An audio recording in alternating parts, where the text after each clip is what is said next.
राजभवन से कुलपतियों के नियुक्ति संबंधी बिल से शुरू हुए विवाद को शांत करने के लिए आज सीएम सुक्खू राज्यपाल से मिलने राजभवन में मिले। तकरीबन 4 महीनों के बाद सीएम सुक्खू का राज्यपाल से मिलना हुआ।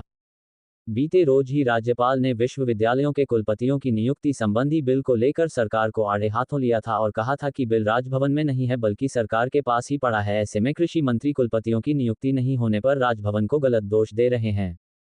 सीएम सुक्खू ने राज्यपाल से मुलाकात कर कहा कि कुछ मसलों को लेकर राज्यपाल ने नाराजगी जताई है जो जायज़ भी है। योगा डे पर सरकार की तरफ से कोई मंत्री विधायक राज्य स्तरीय कार्यक्रम में शामिल नहीं हुआ, जिसको लेकर राज्यपाल ने नाराजगी जताई है। जबकि कुलपतियों की नियुक्ति संबंधी बिल भी सरकार के पास ही है और संवाद की कमी के चलते ऐसा हुआ है। इसलिए भविष्य में राज्यपाल से संवाद को बेहतर बनाया जाएगा ताकि इस तरफ की गलतफहमी न हो। सरकार कुलपतियों की नियुक्ति को लेकर जल्द फैसला ले लेगी। पंजाब दस्तक के लिए सुरेंद्र राणा की रिपोर्ट। उस दिन शहर के हमारे मेयर भी यहाँ पर अनुपस्थिति थे। उनकी बात सही है कि जब सरकारी कार्यक्रम है और वो संवैधानिक पद पर बैठे हैं तो वो थोड़ा सा उस चीज़ का ख्याल रखा जाना चाहिए। और कुछ कम्युनिकेशन गैप है तो मैंने कहा कि उसको भी दूर किया जाए। और जो कुलपति वाली फाइल है उन्होंने कोई 3-4 महीने पहले वापस सरकार के पास भेज दी थी और निश्चित तौर पर वो सेक्रेटरी लॉ के पास पड़ी रहेगी।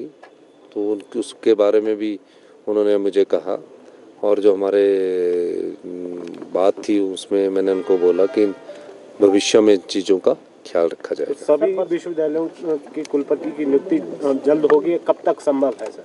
नहीं, वो तो हमारे माननीय महामहिम राज्यपाल जी चाहते हैं कि सभी विश्वविद्यालयों में कुलपति की नियुक्ति हो और नियुक्ति के तहत वहाँ जो शिक्षा का माहौल है उसको बना रहे। उस बारे में भी उन्होंने मुझसे चर्चा की। मैंने कहा कि इस बारे में हम गंभीरता से विचार कर रहे हैं और निश्चित तौर पर जो भी जो उन्होंने विषय मुझे कहे हैं उस पर हमारी सरकार पूरा गौर करेगी। देखिए, बड़ी विडम्बना है कि कुनिहार जैसे एरिया में भी बादल फट रहे हैं और चौपाल में भी कल बड़ा नेरबा के पास नुकसान हुआ है।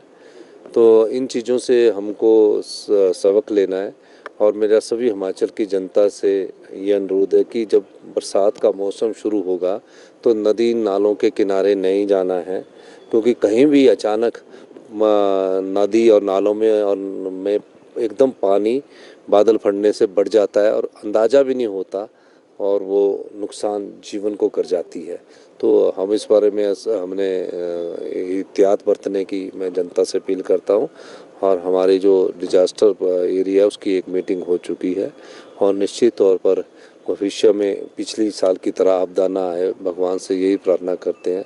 और सारी चुनौतियों का सामना करने के लिए हमने दिशा निर्देश दे दिए हैं। सर, फील्ड स्टाफ को बोला गया है, सभी हाँ सबको बोल दिया गया, सबको एक्टिव रहने के लिए बोल दिया गया और मैं खुद इसका जायजा भी लेता हूँ। धन्यवाद। लॉ एंड ऑर्डर की इश्यूज भी आए ना बिलासपुर में घटी और कहीं हुई है।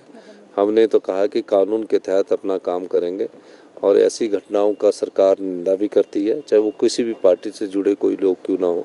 गलत बात गलत है। हम इस प्रकार की वारदात को हिमाचल प्रदेश में सहन नहीं होने देंगे। धन्यवाद। Thank you sir.